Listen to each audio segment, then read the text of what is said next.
अच्छा, new chapter start कर रहे हैं, डेडलॉक्स।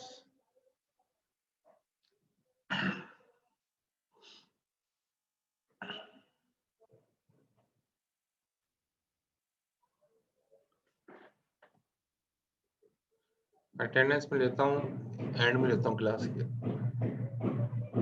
एंड में अटेंडेंस लेता हूँ। अच्छा, ये डेडलॉक्स हमारा नया चैप्टर है और डेडलॉक्स का मतलब क्या होता है कि सिस्टम के अंदर एक प्रोसेस दूसरे प्रोसेस का वेट कर रहा होता है और ये वेटिंग जब हर कोई वेट कर रहा होता है, हर प्रोसेस दूसरे प्रोसेस का वेट करने लग जाए तो फिर किसी को भी चलने का मौका नहीं मिल पाता, किसी प्रोसेस को भी चलने का मौका नहीं मिल पाता और इसी को जो है ना एक्चुअली हम डेडलॉक कहते हैं। जैसे हमारे यहाँ ऑपरेटिंग सिस्टम में बहुत अच्छी मशहूर टर्म है, वह हैंग हो गया सिस्टम।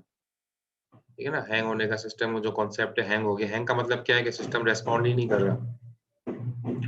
तो रेस्पॉन्ड बाज़ औक़ात अक्सर वजह से डेडलॉक की वजह से नहीं कर रहा होता कि जो बैकग्राउंड में प्रोसेसेस है वो वेटिंग स्टेट में चले जाते हैं और काफ़ी देर तक वेट करते रहते हैं और उनको रिसोर्सेज मिल नहीं पाती, तो वो हैंगिंग पोजीशन में चले जाते हैं फिर आपका हमारा सिस्टम। तो इस कॉन्सेप्ट को कहते हैं डेडलॉक।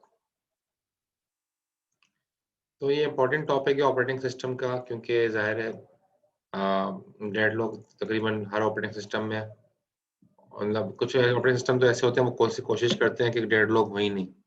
उनके ये मतलब पॉसिबिलिटी नहीं है कि डेडलॉक होने की। जैसे लिनक्स है, लिनक्स के अंदर वो डेडलॉक नहीं होता। कभी भी आपको लिनक्स का सिस्टम हैंग नहीं मिलेगा। हैंग का मतलब है जैसे रिस्पॉन्ड नहीं कर रहा, रीस्टार्ट करना पड़ेगा, जैसे विंडोज़ में होता है अक्सर हमारे साथ। लिनक्स के अंदर ये चीज़ नहीं है। लिनक्स का सिस्टम में डेडलॉक नहीं होते। उन्होंने इसका ऑप्शन नहीं रखा डेडलॉक का। तो उन्होंने अपने सिस्टम का आर्किटेक्चर ही ऐसा डिज़ाइन किया है कि वो हर चीज़ इटसेल्फ जो है डिपेंडेंसी नहीं है उसमें, हर प्रोसेस अपना ही चल रहा होता है। विंडोज़ के अंदर डिपेंडेंसी जो कि बहुत ज़्यादा है, प्रोसेस एक दूसरे के ऊपर बहुत ज़्यादा रिलाय कर रहे होते हैं, तो इसलिए यहाँ पर डेडलॉक जो है वो बनते हैं। तो बहरहाल डेडलॉक के बारे में हम पढ़ते हैं। डेडलॉक के चैप्टर के अंदर हम ये सारी चीज़ें टॉपिक्स जो है इंशाल्लाह कवर करेंगे।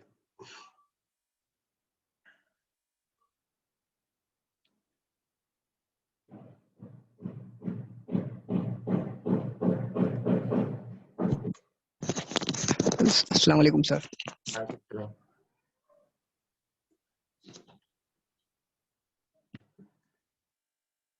अच्छा जी, चैप्टर के ऑब्जेक्टिव्स हैं सर ये हमारा ना इंटरनेट चले गया था अभी, तो हमने उनको अटेंडेंस नहीं कॉल ली मैं। करके बोला तो कोई सबमिट नहीं हो रहा। हमारा अभी आया इंटरनेट। क्विज तो भाई वही टाइम दिया था, वो इसी में ही आपको करना था सबमिट। आप मोबाइल से भी कर सकते थे, अब तो सर टाइम नहीं। अभी भी मैंने आपकी तो आवाज से फिलहाल कोई सबमिट करवा दिया था, लेकिन जो ना सर ये प्रॉब्लम ना बहुत होती है हम लोगों के साथ कि हम सिग्नल नहीं आ डेटा रहे आ हमारे। रहे होते, इंटरनेट भी एकदम से बंद हो जाता है ना, तो फिर प्रॉब्लम हो जाती है। ना मोबाइल से कर सकते हैं ना उससे कर सकते हैं, तो आप थोड़ा सा वो दे दिया करें एक्सटेंशन। एक्सटेंशन तो दिए थे, 10 मिनट ऊपर ही दिए थे मैंने नहीं 35 नहीं मिनट सर, में। वैसे एक्सटेंशन नहीं, मतलब जैसे मेरा कहने का मतलब ये, जैसे जो है ना, जैसे कुछ बच्चों का जैसे क्विज रह जाता है ना, नहीं, तो बाद में नहीं दे सकता, उनको वो जो तो है ना मतलब क्वेश्चन। अलग से फिर थोड़ा नहीं सा नहीं, टाइम दे। अलग से टाइम नहीं दे सकता क्योंकि क्वेश्चन लीक हो जाते हैं, फिर नहीं दे सकता। ऑनलाइन है ना, और क्वेश्चन लीक हो जाते हैं।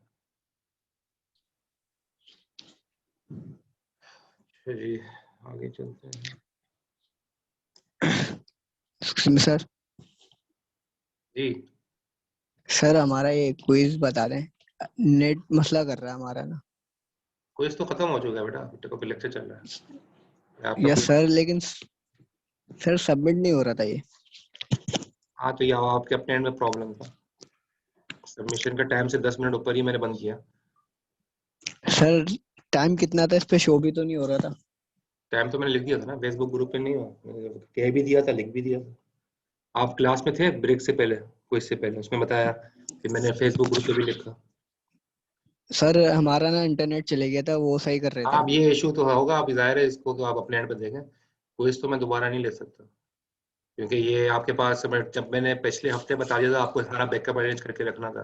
मोबाइल वगैरह ये वो हर चीज़ है, इंटरनेट का बैकअप रखना होता, डेटा कनेक्शन, ताकि कम से कम आपका वो टाइम पे होता।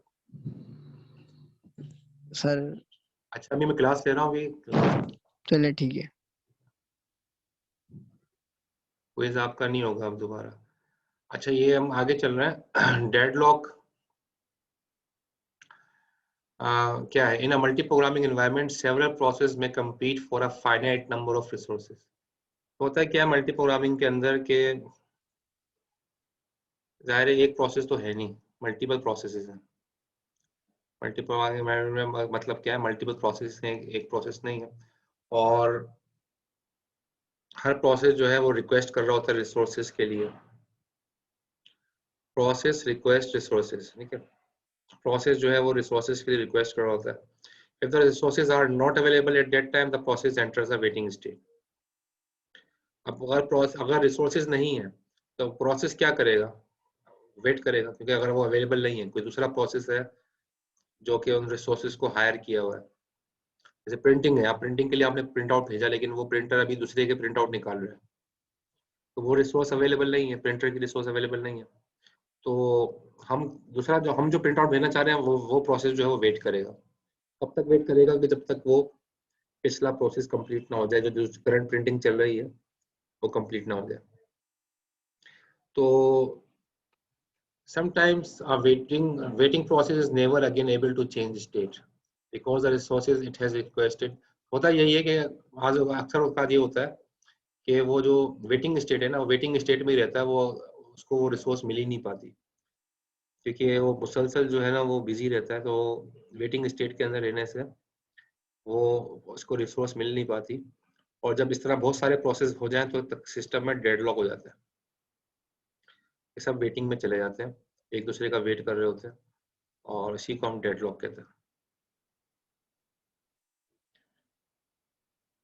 अब यहाँ पर एग्जांपल देखिए, फॉर एग्जांपल जैसे ये जो यहाँ पर लिखा है, two trains approach each other at a crossing. देखिए दो ट्रेन्स हैं, वो आप अगर देखिए कॉन्सेप्ट दिया है डेडलॉक का, ये ट्रेन आ रही है और दूसरी ट्रेन यहाँ से आ रही है और दोनों आपस में एक दूसरे के सामने आ जाए, तो जाहिर है वो अब वो पीछे भी नहीं जा सकती। फॉर एग्जाम्पल पीछे जाना भी मना है अगर, और अब आगे भी नहीं बढ़ सकती, तो ये सिचुएशन डेडलॉक सिचुएशन है। ये समझाने के लिए ये बात लिखी है, किसी ने ये बात समझाने के लिए बुक में लिखी थी। तो डेडलॉक समझे ये है कि आप मतलब वो आप आगे भी नहीं जा सकते, पीछे भी नहीं, आप फंस गए। जैसे हमारा ट्रैफिक जैम हो जाता है तो सब गाड़ियां वेटिंग में आ जाती हैं, एक दूसरे का वेट कर रही होती हैं, आगे वाली गाड़ी निकले, आगे वाली तो अगले आगे वाली गाड़ी का वेट कर रही होती है, वो इस तरह सब एक दूसरे का वेट कर रहे होते हैं, तो वो डेडलॉक बन जाता है। तो अच्छा होता यही है कि प्रोसेस जो है ना, वो कुछ प्रोसेस किसी को रिक्वेस्ट करता है रिसोर्स को, और रिसोर्स को यूज करने के बाद उस प्रोसेस उस रिसोर्स को रिलीज कर देता है, ठीक है।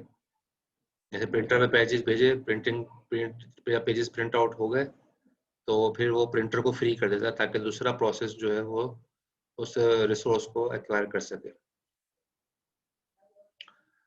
अच्छा, a process may request as many resources as it requires to carry out its designated task। ठीक है, तो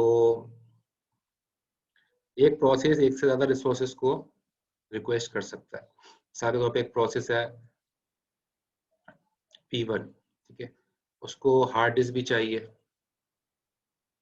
हार्ड डिस्क की रिसोर्स भी चाहिए सेव होने के लिए, ठीक है। उसको जो है वो प्रिंट आउट प्रिंटर भी चाहिए, उसको कुछ प्रिंट आउट भेजना है, और उसको जो है वो डीवीडी ड्राइव भी चाहिए। तो उसको 3-4 रिसोर्सेज जो है, मल्टीपल रिसोर्सेज चाहिए P1 को एक ही वक्त में। तो ये एक प्रोसेस मल्टीपल रिसोर्सेज को, ये रिसोर्सेज है, इसको मैं R1 कह सकता हूँ।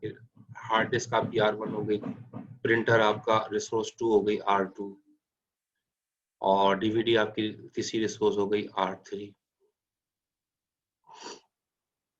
तो a process can request for multiple resources, ठीक है। मल्टीपल रिसोर्सेज को प्रोसेस रिक्वेस्ट कर सकता है, और एक वक्त में एक ही रिसोर्स, मतलब जाहिर है मतलब जब ये वेट करेगा, अगर कोई बिजी हुई, अगर हार्ड डिस्क बिजी हुई तो हार्ड डिस्क को नहीं मिलेगी जब तक कि हार्ड डिस्क जो है वो फ्री होके इसके पास नहीं, या प्रिंटर बिजी है तो ये P1 वेट करेगा जब तक प्रिंटर इसके लिए अवेलेबल ना हो। लेकिन प्रोसेस जो है ना वो यहाँ पर ये लिखा हुआ है, a process can not request 3 printers if the system has 2। अगर सिस्टम के पास 2 प्रिंटर है तो प्रोसेस तीसरे की रिक्वेस्ट नहीं कर सकता। जाहिर है सिस्टम के अंदर जितनी रिसोर्सेज होंगी प्रोसेस उन्हीं रिसोर्सेज के लिए रिक्वेस्ट कर सकता है, उन रिसोर्सेज से ज्यादा की रिक्वेस्ट तो नहीं कर सकता। तो एक तो ये बात थी समझने की। अब यहाँ पर ये देखें, ये रिसोर्स टाइप है R1, R2, R3, जैसे मैंने बनाया था वहां पर मुख्तलिफ रिसोर्सेज हो सकती हैं, RM तक जा रहे हैं। अच्छा, each resource type Ri has Wi instances. ठीक है, इंस्टेंसेस का मतलब क्या है? देखो एक रिसोर्स हो गई फॉर एग्जांपल R1। अब R1 फॉर एग्जांपल हमारे पास था हार्ड डिस्क। ठीक है, R1 हार्ड डिस्क, और मेरे पास हार्ड डिस्क अगर सिस्टम के अंदर 2 लगी हैं तो मैंने रिसोर्स 1 की 2 इंस्टेंसेस होंगी। हम कहेंगे दो, there are 2 instances of resource 1। Hard disk resource 1 है, हमारे पास 2 लगी हैं अगर हार्ड डिस्क, तो कहेंगे हम 2 इसके जो है वो 2 इसके जो है इंस्टेंसेस हैं। एक और रिसोर्स है R2, फॉर एग्जांपल ये प्रिंटर है। अब मेरे पास सिस्टम के अंदर जो है वो 4 प्रिंटर हैं। 4 प्रिंटर हैं तो मैंने 4 डॉट से दिखा दिए। तो WR जो है वो रिसोर्सेज होते हैं, अंदर के जो डॉट्स हैं इनको हम W से रिप्रेजेंट करते हैं, ये W है। W आपके जो है वो इंस्टेंसेस हैं। ठीक है, R2 के 4 इंस्टेंसेस यानी कि 4 प्रिंटर है, R1 के 2 इंस्टेंसेस हैं, 2 हार्ड डिस्क हैं। इस तरह से जो है वो इंडिकेट किया जाता है। तो रिसोर्स जो है यानी कि प्रोसेस किसी रिसोर्स को रिक्वेस्ट भेजता है, फिर उस प्रोसेस उस रिसोर्स को यूज करता है, और यूज करने के बाद प्रोसेस फिर रिसोर्स को रिलीज कर देता है। ठीक है, फॉर एग्जांपल रिक्वेस्ट भेजी, कुछ प्रिंट आउट निकलवाने थे प्रिंटर से। ठीक है, लेकिन अभी वो प्रिंटर बिजी है तो वेट करेगा, लेकिन जब बिजी नहीं है तो उसकी रिक्वेस्ट फुलफिल होगी और फिर वो उसको यूज करेगा। ठीक है, यूज करने का मतलब क्या है, प्रिंटर से प्रिंट आउट जो है वो निकल जाएगी।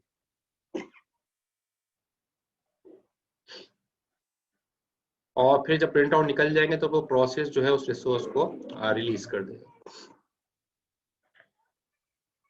तो इस तरह से हर प्रोसेस जो है इसी फैशन के अंदर जो है वो काम करता है।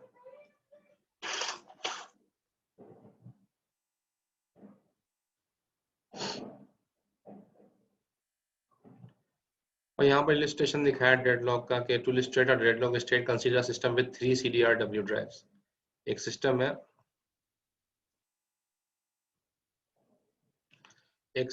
उसके अंदर 3 जो है CDRW ड्राइव्स लगी हैं। Suppose each of 3 process holds on one of these CDRW। ठीक है, तो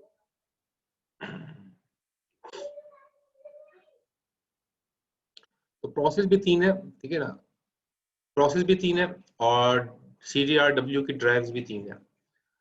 और यहाँ पर लिखा है कि सपोज करें कि हर प्रोसेस ने एक CDRW की ड्राइव को होल्ड किया हुआ है। ठीक है, यानी कि यूं अगर मैं डायग्राम से बनाना चाहूँ तो प्रोसेस 1 है, उसने एक CDRW को होल्ड किया हुआ है, और इस तरीके से प्रोसेस 2 ने दूसरी CDRW को होल्ड किया हुआ है। इसको इस तरह से दिखाएंगे कि प्रोसेस 1 ने होल्ड किया हुआ है दूसरी CDRW को, और एक और प्रोसेस है प्रोसेस 3, उसने होल्ड किया हुआ है तीसरी CDRW को। तो 3 CDRW हैं और 3 प्रोसेस हैं, और हर प्रोसेस ने एक CDRW को होल्ड किया। If each process now request another drive, the 3 process will be in the deadlock। अगर हर प्रोसेस जो है कहे कि मुझे P1 कहे कि मुझे एक और CD ड्राइव भी चाहिए, अब एक और कैसे करेगा, एक और तो CD P2 के पास है या P3 के पास है। ठीक है, तो P2 के पास है तो P1 P2 का वेट करेगा। इस तरह P2 भी कहेगा मुझे एक और CD ड्राइव चाहिए, तो वो फिर P1 और P3 का वेट करेगा। P3 कहेगा मुझे एक और चाहिए, तो वो P1 और P2 का वेट करेगा। तो होगा क्या, नतीजे में तीनों एक दूसरे का वेट करेंगे। P1, P2, P3 तीनों एक दूसरे का वेट करेंगे। तीनों को एक एक CD ड्राइव और चाहिए, CDRW ड्राइव और चाहिए, और ये तीनों को जो एक और चाहिए वो तीनों के पास एक एक के चुके, तो वो जब एक रिलीज करेगा तो दूसरे को मिलेगा। रिलीज कोई कर नहीं रहा तो ये डेडलॉक स्टेट है। देखो डेडलॉक स्टेट समझ में आ गई होगी आपको कि ये डेडलॉक स्टेट जो है वो क्या होती है। सर दोबारा से थोड़ा ओवरव्यू देगा जरा सर। ओवरव्यू यही है डेडलॉक का कि सारे प्रोसेस अगर एक दूसरे का वेट कर रहे हैं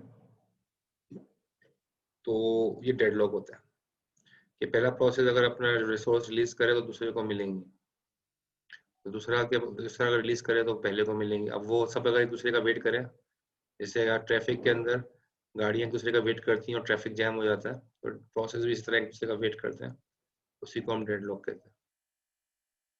अच्छा, यहाँ पर देखें डेडलॉक की कैरेक्टराइजेशन के बारे में बात हो रही है। अब डेडलॉक क्यों होता है?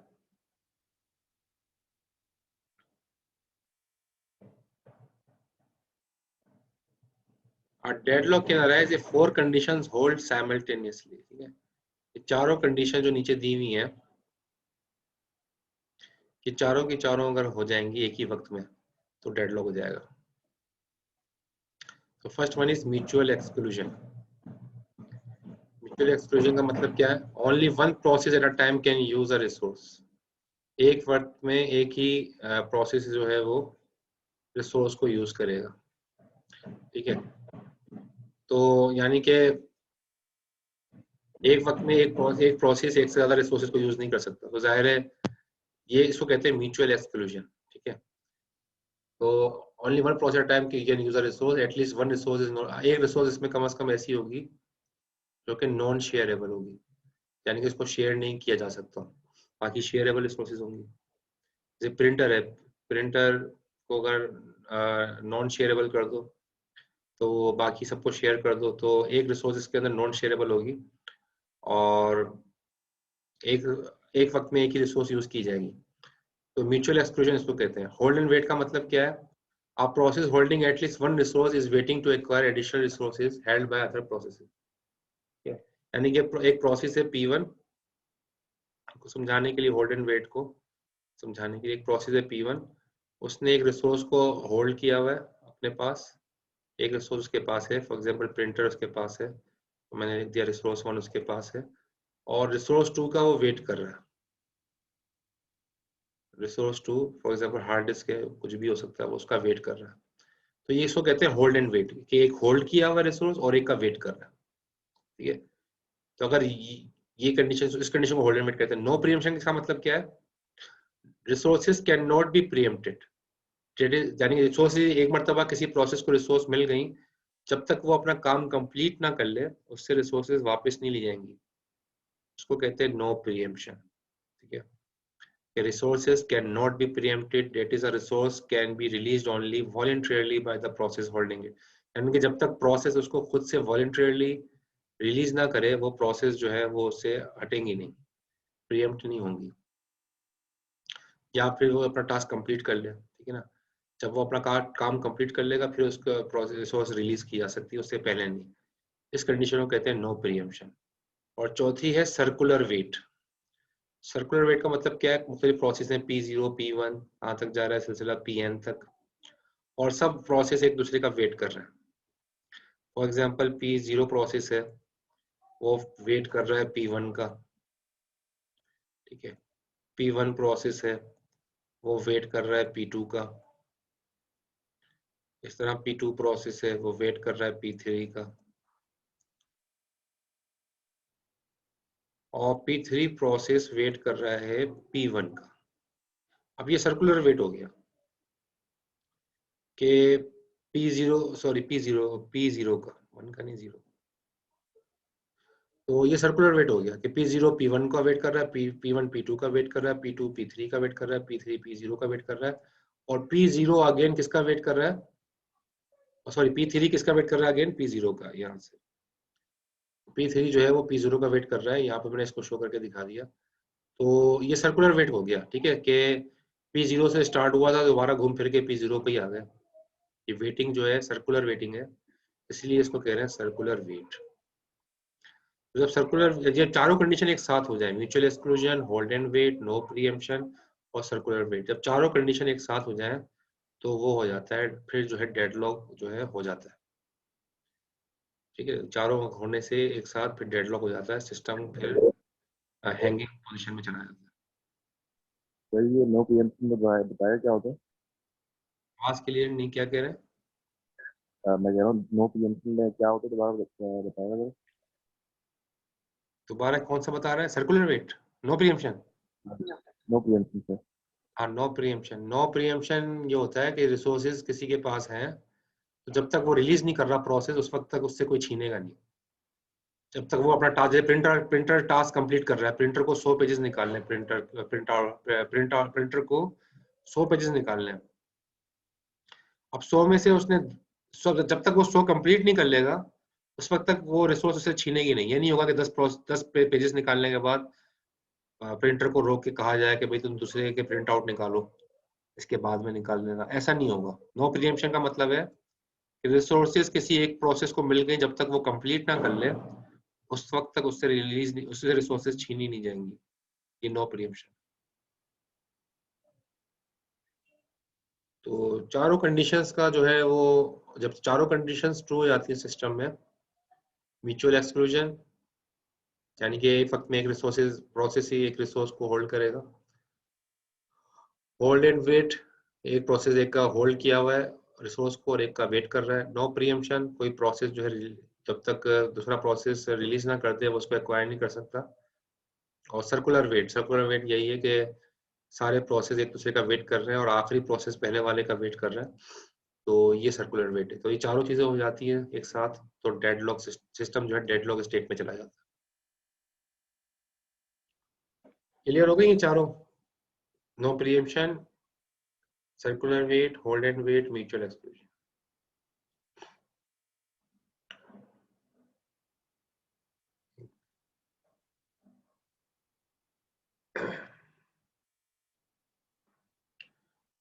अच्छा, ये तो छोड़ देते हैं। अब यहाँ देखें, ये दिखाया रिसोर्स एलोकेशन ग्राफ।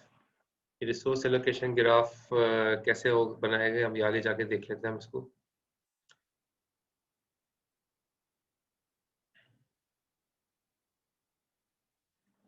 वी क्या है?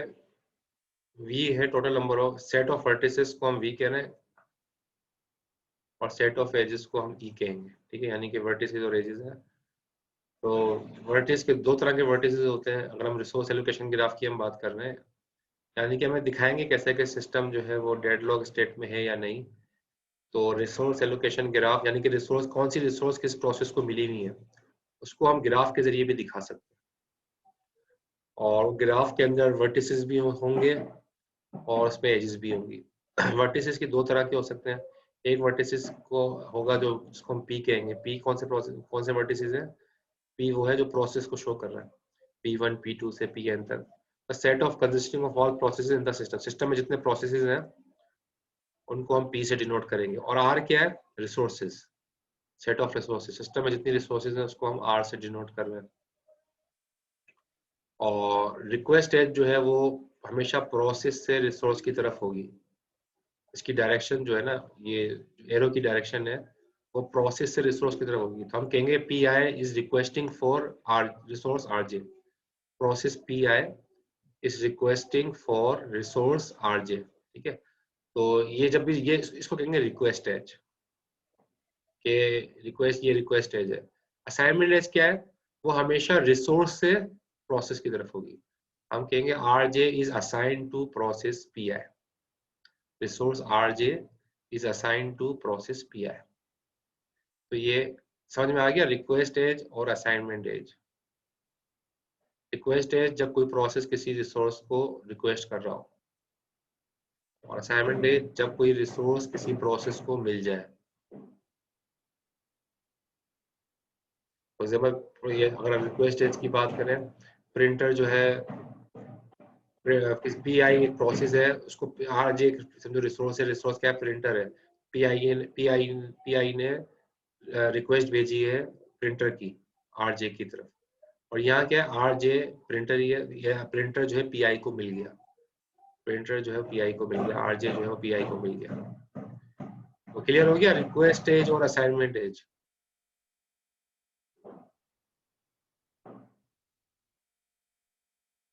आगे भी देखते हैं, इसको और समझ में आ जाएगा। अब ये देखो, ये प्रोसेस है, यहाँ पर सर्कुलर रिसोर्स एलोकेशन ग्राफ के अंदर सर्कुलर वाली चीज को हम प्रोसेस कहते हैं। ये प्रोसेस इसको दिखा रहा है। रिसोर्स टाइप जो है 4 इंस्टेंसेस, रिसोर्स टाइप की 4 इंस्टेंसेस दिखाए, 4 प्रिंटर लगे हुए, 4 डॉट लगे हुए नजर आएंगे। रिसोर्स को हम स्क्वायर से दिखाते हैं और प्रोसेस को हम सर्किल से दिखाते हैं। ये प्रोसेस हो गया सर्कुलर, और जो स्क्वायर शेप में ये रिसोर्स हो गया। तो 4 इंस्टेंसेस का मतलब है कि अगर 4 प्रिंटर है हमारे पास तो 4 डॉट लगे हुए। अब ये क्या दिखा रहा है यहाँ पर तीसरे में, pi request instance of RJ. Pi ने इस आरजे का मतलब क्या है, प्रिंटर, और प्रिंटर भी कितने हैं, 4। तो पीआई जो है किसी एक इंस्टेंस का किसी एक प्रिंटर के लिए रिक्वेस्ट भेजी, तो ऐसे दिखाएंगे। और फिर चौथे में देखें, pi is holding an instance of RJ. फिर पीआई ने एक इंस्टेंस जो होल्ड कर लिया आरजे का, रिसोर्स है, रिसोर्स एक प्रिंटर इसने होल्ड कर लिया पीआई ने, ठीक है, वो यहाँ पर दिखाया। तो ये आपको समझ में आ गई होंगी चीजें। तो अब आगे इसका हम ग्राफ को भी देख सकते हैं। When the process PI requests an instance of resource type of RJ, or request edge is inserted by resource allocation graph। अच्छा, ये सारी भी बातें हैं। यहाँ पर आप देखो, ये जैसे ये दिखाया गया है, इससे और मजीद समझ में आएगा। ये ग्राफ बनाया हुआ है, एक एग्जांपल बताइए, एग्जांपल है रिसोर्स एलोकेशन ग्राफ की। अब आप देखो यहाँ पर प्रोसेस आपको नजर आ रहे हैं, P1, P2, P3, ठीक है। और ये रिसोर्सेज हैं स्क्वायर शेप के अंदर, जो रिसोर्सेज है R1, R2, R1 का एक ही इंस्टेंस है, एक डॉट बता रहा है। R1 का एक इंस्टेंस है, दो R2 के 2 इंस्टेंस है, यानी कि 2, अगर प्रिंटर है तो 2 प्रिंटर लगे हैं, ठीक है। तो R2 के 2 इंस्टेंसेस हैं, R3 का एक ही इंस्टेंस है, ठीक है। और R4 के कितने इंस्टेंस है, 3। तो P1 जो है वो, मैं आपको देखो, ये इसको गौर से सुनना जो मैं सेंटेंस बोल रहा हूँ, क्योंकि इस तरह के वे सेंटेंस जो है ना आपको पेपर में भी आएंगे, तो आपको सवाल कहेंगे आप समझ में नहीं आ रहा। तो मैं जो सेंटेंस कह रहा हूँ उसको आप समझें। P1 is requesting for R1, ठीक है, and P1 या यूं कह लें, P1 is holding resource, P1 is holding an instance of R2, R2 का एक इंस्टेंस होल्ड किया हुआ है ना इसने। P1 is holding an instance of R2 and P1 is also requesting for an instance of R1, और R1 में एक ही है चाहे, तो उसको हम कहने की जरूरत भी नहीं है कि एक इंस्टेंस है ही एक। तो P1 is requesting for R1, R1 is assigned to P2, ये नजर आ रहा है आपको, R1 is assigned to P2 and an instance of R2 is also assigned to P2 while P2 is requesting for R3 and R3 is assigned to process P3 और R4 के अंदर तो there is no requesting age and there is no holding age, ठीक है। कोई ना request कर रहा है ना कोई होल्ड किया हुआ है, अलग से आइसोलेटेड पड़ा हुआ है R4, यानी कि अलग ये कुछ और चीज होगी, हो सकता है कोई डीवीडी ड्राइव हो और उसको कोई ना रिक्वेस्ट कर रहा है ना ये किसी के पास है। इसके 3 इंस्टेंसेस हैं। तो P1 अगर हम शो करें इसको ऐसे लिख सके, प्रोसेस कितने टोटल इसमें, इस पूरे ग्राफ में 3 प्रोसेस है, P1, P2, P3। तो ये नंबर ऑफ सेट दिखा दिए P1, P2, P3। और रिसोर्सेज कितनी है इस ग्राफ के अंदर, R1, R2, R3, R4, ठीक है। तो ऐसे दिखा दी R1, R2, R1, R2, R3, R4। और एजेस कैसे हैं, एजेस दिखा रहा है, P1 is requesting for R1, देखो ये यहाँ पर दे, P1 R1 के लिए रिक्वेस्ट कर रहा है, रिक्वेस्टिंग एज है, ठीक है। और P2 is requesting for R3, P2 जो है R3 के लिए रिक्वेस्ट कर रहा है। R1 is assigned to P2, हम ये कहेंगे R1 is assigned, क्योंकि R1 से जो एरो निकलेगा उसमें हमारा सेंटेंस चेंज हो रहा है। R1 is assigned to P2, R1 P2 को असाइन हुआ भाई, देखो R1 P2 को असाइन हुआ यहाँ पर। और R2 is assigned to P2, R2 जो है वो P2 को असाइन हुआ है। और R2 is assigned to P1, R2 जो है R2 का एक दूसरा इंस्टेंस है वो P1 को असाइन हुआ है। And R3 is assigned to P3, R3 जो है वो P3 को असाइन हुआ। ठीक है, समझ में आ गया रिसोर्स एलोकेशन ग्राफ, ये आपको समझ में आ गया, इस ग्राफ से समझ में आ रहा है सारा कि कौन सा लाइन समझ, जी ये ई वाली लाइन समझ नहीं, इसमें स्टेप्स तो सही है नहीं, मतलब पहले हमने आपने जिस तरह से स्टेप बताया था उस तरीके से स्टेप है नहीं इसमें। P1 से R2 पे जा रहे हैं, P2 से R3 पे जा रहे हैं, फिर R1 से P2 दिखा रहे हैं। P1 रिक्वेस्ट कर रहा है R1 की, ये प्रोसेस है, प्रोसेस हमेशा रिक्वेस्ट करेगा और ये रिसोर्स असाइन हुई हुई है R2 P2 को। अब मेरे को इसको मैं दोबारा से इस ग्राफ से और समझा दूं और क्लियर हो जाएगा।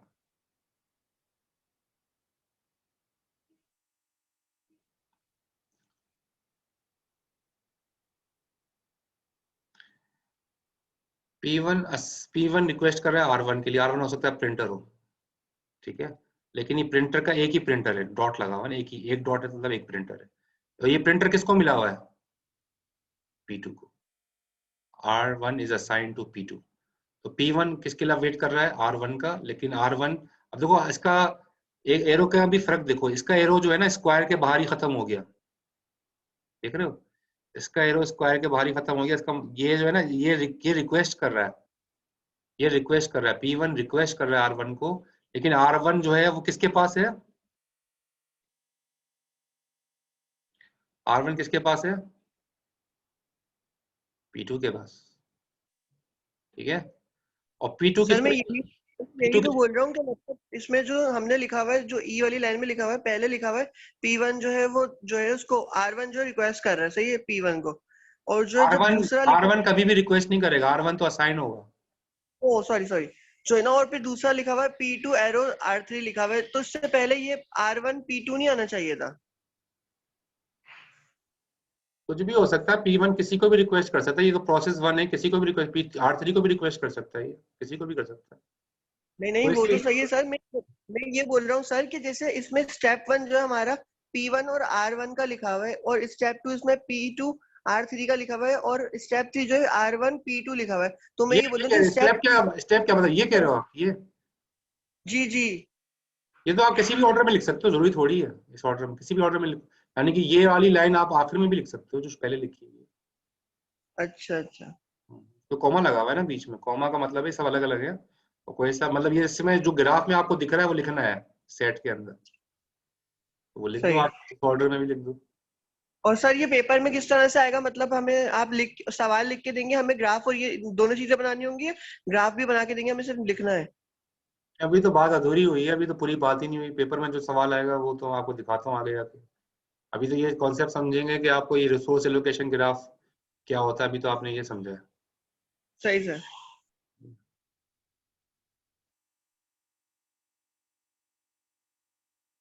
तो हम दिखा सकते हैं कि किसी भी सिस्टम में कितने रिसोर्सेज हैं और कितने प्रोसेसेस हैं, और कौन सा प्रोसेस किस रिसोर्स के लिए को रिक्वेस्ट कर रहा है, और कौन सी रिसोर्स किस प्रोसेस के पास है। ये सारी चीजें हम रिसोर्स एलोकेशन ग्राफ से दिखा सकते हैं, जैसे यहाँ पर दिखाई गई हैं, ठीक है। और अगर आपको लिखना हो मैथमेटिकली तो इस तरह से लिख सकते हैं, नीचे जैसे सेट्स बना के दिखाए गए। अब यहाँ पर देखो, इसके अंदर आपको डेडलॉक नजर आएगा, देखो ऊपर लिखा हुआ है resource allocation graph, resource allocation graph with a deadlock, ठीक है। और डेडलॉक आपको इसमें नजर आएगा कि P1 जो है वो R1 को, P1 जो है वो R1 के लिए रिक्वेस्ट कर रहा है, R1 जो है P2 को असाइन है, P2 R3 को रिक्वेस्ट कर रहा है, R3 P3 को असाइन है, P3 रिक्वेस्ट कर रहा है R2 को, ठीक है। अब आप इसमें देखो, इसमें डेडलॉक आपको नजर आएगा। डेडलॉक का मतलब क्या है? इसमें आपको साइकिल नजर आएगी। इसके अंदर चारों वो कंडीशन जो हमने पढ़ी थी ना, चारों कंडीशन मौजूद हैं। नो प्रीएम्पशन भी है, जब तक ये रिसोर्स कंप्लीट नहीं करेगा वो छोड़ेगा नहीं। होल्ड एंड वेट भी है, ये P1 जो है उसने R2 का रिसोर्स होल्ड भी किया हुआ है और वो एक का वेट भी कर रहा है। हर प्रोसेस होल्ड भी किया हुआ है, वेट भी कर रहा है। हर प्रोसेस आप देखो होल्ड भी किया हुआ है, वेट भी कर रहा है। तो होल्ड एंड वेट वाला चीज भी आपको नजर आएगी इसमें, ठीक है। और इसके अंदर कम से कम हर प्रोसेस जो है वो एक ही इंस्टेंस को एक्वायर किया हुआ है, जो म्यूचुअल एक्सक्लूजन है वो भी नजर आएगा। और चौथा क्या था? सर्कुलर वेट भी है कि P1 से स्टार्ट हो रहा है मामला और आखिर में P3 दोबारा P1 का वेट, P2 का R3 वेट कर रहा है रिसोर्स R2 का, और R2 का रिसोर्स किसके पास है? P1 के पास। P1 के पास भी एक इंस्टेंस और एक P2 के पास भी है, ठीक है। यानी कि P1, दोबारा से सब बोल रहा हूँ मैं, P1 जो है रिक्वेस्ट कर रहा है R1 को, R1 मिला हुआ है P2 को, P2 रिक्वेस्ट कर रहा है R3 को, R3 मिला हुआ है P3 को, P3 रिक्वेस्ट कर रहा है R2 को, R2 के दो इंस्टेंसेस हैं जो कि एक मिला हुआ है P1 को, एक मिला हुआ है P2 को। अब आप देखो ये सर्कुलर वेट हो गया, P1 से स्टार्ट हुआ, घूम फिर के दोबारा वो P1 के पास ही आ गया, ये सर्कुलर वेट हो गया। तो ये नीचे देखो, इसमें भी आपको समझ में आएगा, P1 जो है वो किसको असाइन हुआ है, P1 किसको रिक्वेस्ट कर रहा है R1 को, R1 किसको असाइन हुआ है P2 को, P2 किसका वेट कर रहा है R3 का, R3 किसको असाइन हुआ है P3 को, P3 किसका वेट कर रहा है R2 का, R2 किसको असाइन हुआ है P1 को। P1 से स्टार्ट हुआ, P1 पे खत्म हो गया, सर्कुलर वेट। और अगली लाइन में भी सर्कुलर वेट नजर आ रहा है। P2 किसका वेट कर रहा है R3 का, देखो P2 किसका वेट कर रहा है R3 का, और R3 किसको असाइन है P3 को, और P3 किसका वेट कर रहा है R2 का, और R2 किसको असाइन है P2 को। दोबारा घूम फिर के P2 से शुरू हुआ, P2 पे आ गया। तो आपको यहाँ पर दो साइकिल नजर आ रही हैं, तो इसलिए सर्कुलर वेट है, तो हम कहेंगे कि इसमें डेडलॉक है, सब एक दूसरे का इंतजार कर रहे हैं। क्लियर हो गया। अब इसमें आपको रिसोर्स एलोकेशन ग्राफ में आप देख के बता सकते हो कि इसके अंदर डेडलॉक है या नहीं।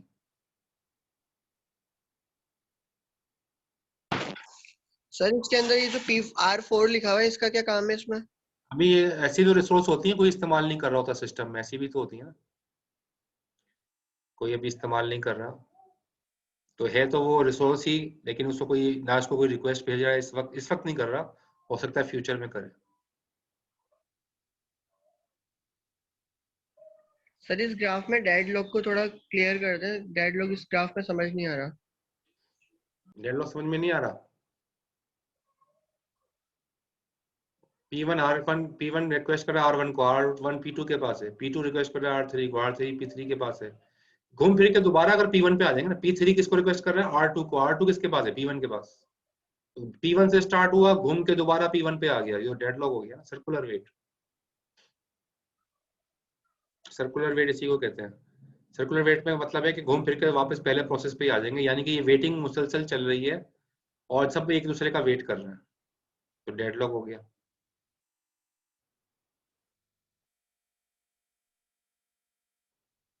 हम इसको ऐसे भी लिख सकते हैं, P1 किसका वेट कर रहा है P2 का। क्यों P2 का वेट कर रहा है P1, क्योंकि P1 के पास, P1 को रिसोर्स 1 चाहिए और रिसोर्स 1 P2 के पास है, तो हकीकत में P1 P2 का वेट कर रहा है ना। P2 अपना काम कर लेगा तो फिर R1 रिलीज होगा, फिर P1 को मिलेगा, ऐसे ही है ना। तो अभी P1 एक्चुअली P2 का वेट कर रहा है, और P2 किसका वेट कर रहा है, कौन से प्रोसेस का वेट कर रहा है P3 का, क्योंकि P2 को रिसोर्स चाहिए R3, और R3 किसके पास है P3 के पास। जब P3 अपना काम कर लेगा फिर R3 रिलीज होगा और फिर P2 को मिलेगा, तो हकीकत में P2 एक्चुअली P3 का वेट कर रहा है कि P3 अपना काम फिनिश कर ले तो मुझे रिसोर्स R3 मिल जाए। सो P2 is waiting for P3, और P3 किसका वेट कर रहा है, P3 किसका वेट कर रहा है, P3 वेट कर रहा है R2 को। R2 किसके पास है